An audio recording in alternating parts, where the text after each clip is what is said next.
Salut, c'est Trado, content de vous retrouver pour la mise à jour de l'indice parisien. Il y en a marre d'attendre, il se passe absolument rien et malgré des statistiques assez intéressantes, on n'arrive pas à s'extraire du fameux range de consolidation, le trading range. Bon, globalement, au niveau des États-Unis, on attend avec anxiété la fameuse décision sur les taux. Normalement, il n'y a plus qu'à attendre un jour et puis ça devrait se décanter. Soit elle fait plaisir au marché, ça monte, soit elle déçoit et ça descend. Mais au moins, ça devrait se décanter. La seule statistique importante du jour, c'était l'inflation, et il s'avère qu'il y a une stagnation de l'inflation, ce qui est plutôt pas mal, puisque on sait très bien que les banques centrales ont tendance à augmenter les taux quand il y a des risques inflationnistes. Et là, évidemment, il n'y a pas d'inflation, donc c'est pas mal. Dans l'Union européenne également, stagnation de l'inflation, et également des allusions de la part du vice-président de la BCE à un élargissement du QE européen, ça c'est pas mal. Et puis l'OCDE a réduit ses prévisions de croissance mondiale tout en relevant celle de la zone euro, et ça donne une séance qui est pas mal. En fait, j'ai peut-être été un petit peu dur, c'est-à-dire qu'on engrange quand même 1,7%, c'est une belle séance, mais c'est une hausse qui en fait n'est pas significative, en ce sens que on est toujours à l'intérieur de ce fameux trading range. Regardez, on n'a pas clôturé en dehors de ce trading range depuis le 25 août. Donc là, on a une belle séance qui nous permet effectivement de repasser au-dessus de la M20. On a d'ailleurs créé ici un gap, mais ce gap est un gap commun, il ne faut pas s'illusionner, c'est un gap qui n'est pas significatif. D'ailleurs, là aussi, même si on a salué les stats plutôt encourageantes, on a été stoppé dans notre ascension par le contact avec la Kijun. Il faut se méfier de la Kijun quand elle est en face de soi. Regardez, là on a reçu une volée de bois vert également sur la séance du 9 septembre. Donc il y a fort à parier d'ailleurs pour que demain il y ait une nouvelle tentative de maintien au-dessus de la Kijun. Je vous rappelle que bon, si on fait un petit zoom là, ça se joue sur l'épaisseur du trait, mais on est bien au-dessus. Donc ce serait pas mal quand même que demain on confirme avec une deuxième bougie au-dessus de la Kijun. Ça sera à mon avis le terrain de jeu des investisseurs. Nous avons ici a priori un croisement faible M7-M20 qui va se produire, à moins d'un effondrement total, mais la M7 monte, la M20 descend. La M7 et la M20 vont donc se croiser, mais quand c'est un croisement faible comme ça, c'est-à-dire que les deux moelles mobiles évoluent en sens inverse au moment du croisement, c'est pas un signal très significatif non plus. Et au niveau des indicateurs techniques, j'ai à peine envie de vous faire perdre votre temps, parce qu'on le sait très bien, quand on est en trading range, les indicateurs techniques et les chandeliers japonais, ça perd un petit peu de leur acuité. Le momentum est toujours sous le coup d'une divergence baissière cachée. J'en ai parlé, je ne vais pas en reparler pour pas être trop redondant. On est toujours en territoire très très très légèrement négatif là. Le TRIX croît son signal à la hausse, j'en ai parlé hier. La dernière fois que ça s'est produit, c'était là, le 14 juillet. Il y a eu une petite hausse derrière, mais bon, le MACD aussi, c'est pas mal. Il est en train de préparer un non-croisement. Ça, peut-être que j'aurais dû en parler hier, en fait. On avait un signal haussier ici avec le non-croisement MACD signal. Ça s'est produit hier. Je pense que j'ai oublié de le mentionner. Et les volumes sont toujours dans la moyenne de ce qui se passe depuis un mois, et sans véritable engouement dans un sens ou dans l'autre, d'ailleurs, quand il y a des hausses ou des baisses.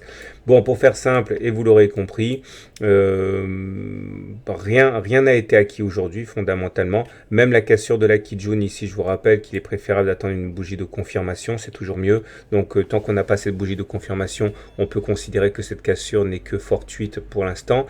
D'ailleurs, mon scénario du jour pour demain, parce que je ne vais pas non plus prendre de grands paris à la veille d'une réunion de la Fed cruciale, c'est qu'effectivement les haussiers vont tenter de batailler pour repasser au-dessus de la Kijun.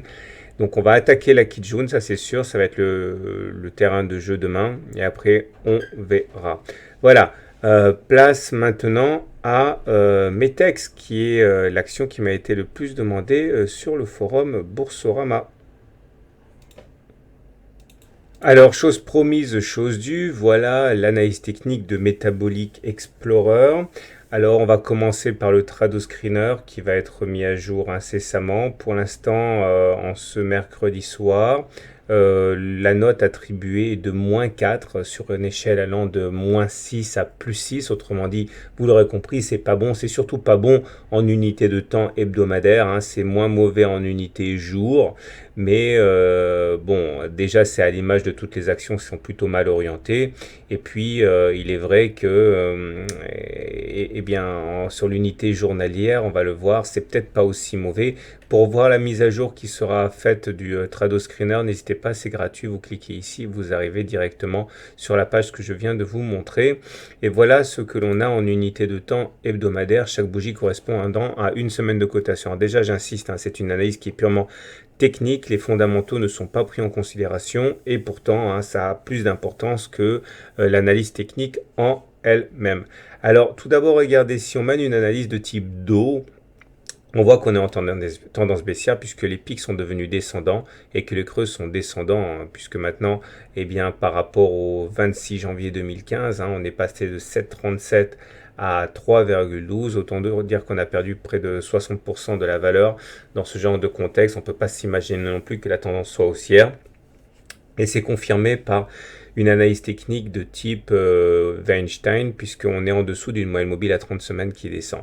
La bonne nouvelle, c'est qu'on s'approche à grands pas d'une zone de support assez forte, hein, qui nous a permis de rebondir pendant plusieurs mois de suite, hein, entre avril 2014 et juin 2014. Donc on aura sans doute au moins là un répit, à mon avis. Et il est temps de passer à l'unité de temps journalière, mais vous l'aurez compris, hein, tant qu'on ne sera pas repassé au-dessus de la moyenne mobile à 30 semaines, on ne sera pas sorti de la tendance baissière, et tant que les pics et les creux ne seront pas devenus ascendants, comme c'était le cas ici, eh bien on ne sera pas non plus en tendance haussière au regard de la théorie de Do. Place maintenant à l'analyse de court terme, que voilà. Donc on enchaîne sur l'unité de temps journalière et on va essayer de voir les niveaux à partir desquels eh bien, la tendance pourrait s'inverser sur le court terme. Tout d'abord, on voit que graphiquement, on est capé par cette oblique descendante ici qui a refoulé les cours à plusieurs reprises, notamment ici, le 5 août, mais également le 9 septembre. Et on s'approche de cette zone une fois de plus. Si on arrivait à casser cette oblique de résistance, mettons une fois plus une fois de confirmation, ce serait déjà bien encourageant. Au-delà, maintenant, il faut savoir qu'il y a 3 rideaux défensifs hein, pour les baissiers. En deuxième rideau, vous allez avoir ici cette moyenne mobile à 50 périodes. Regardez comme cette moyenne mobile à 50 périodes s'est révélée intraitable ici. Et comme ici également, elle s'est révélée très difficile à passer. Si on applique l'idée selon laquelle il faut au moins casser et confirmer derrière, on voit bien qu'il y a une cassure au-dessus de cette M50, mais ça a été complètement invalidé dès la séance suivante. Donc si on arrivait à casser la M50 qui descend, mais qui est actuellement à 3,5, 3,6, ce serait également un signal très positif pour la suite. Et puis surtout, le gros morceau, ça sera de passer ce nuage ici. Vous voyez ce nuage, c'est le nuage Ichimoku. Et quand on est en dessous du nuage Ichimoku, c'est la zone bleu-verte ici. Hein. Quand on est en dessous du nuage Ichimoku, eh bien on a une grande vulnérabilité à la baisse. On a essayé de repasser d'ailleurs ici au-dessus, on a échoué. Toute cette période ici a correspondu à un moment également où on a essayé de repasser au-dessus. Si on arrive à se mettre dans le nuage, on est en tendance neutre. Si on arrive à passer au-dessus, on est en tendance haussière. Si on est en dessous, on est en tendance baissière. Regardez, effectivement, ça n'a pas manqué depuis le 15 juin, date à laquelle on est repassé en dessous du nuage. Donc vous l'aurez compris, il faudrait profiter de l'élan apporté par la cassure de l'oblique, par la cassure de la M50 pour aller dépasser le nuage qui devrait intervenir aux alentours de, aller dans le meilleur des cas, entre 3,4 et 3,7 euros. Si on arrivait à se mettre dessus, là effectivement on se mettrait dans une situation intéressante. Mais le problème, c'est que regardez, hein, on n'a pas de volume, hein, c'est-à-dire qu'on se désintéresse du marché action en général et de Metabolic Explorer en particulier. Pas de volume, attentisme, et c'est ça qui pèse aussi. Hein. On tombe sous l'effet de notre propre poids, on ne tombe pas sous l'effet de vente massive, c'est pas du tout ça. Alors maintenant, et pour terminer sur un élément peut-être un petit peu plus optimiste, regardez là, on a en préparation un non-croisement de signal, un non-croisement baissier. Regardez le MACD, il fait mine d'aller croiser son signal juste en dessous, mais finalement il repart vers le nord, ça s'est produit déjà là. On descend puis on remonte. C'est un signal qui est généralement assez efficace, hein, et qui montre des velléités haussières. Mais vous l'aurez compris, on aura très très vite la réponse avec l'oblique ici. Voilà.